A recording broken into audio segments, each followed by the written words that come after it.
2025లో ప్రపంచానికి ఏం జరగబోతుంది?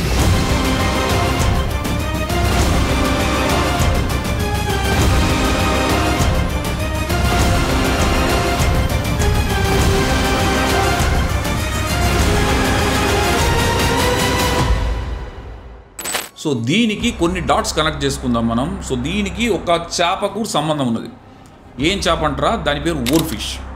సో టోటల్ స్టోరీలోకి అయితే పోదాం మనం. సో 2025 యుగాంతం అని చాలామంది నమ్ముతున్నారు జపాన్ వాసులు.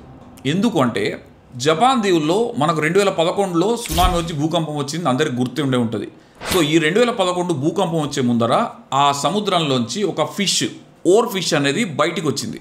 సో చరిత్ర ప్రకారం అది కనబడ్డప్పుడల్లా కూడా ఏదో ఒక ప్రళయం, ఏదో ఒక సునామీ, లేదంటే భూకంపం, ఏదో ఒక న్యాచురల్ కాలమిటీ అయితే వస్తుందని జపాన్ వాసులు తీవ్రంగా నమ్ముతారు అక్కడ.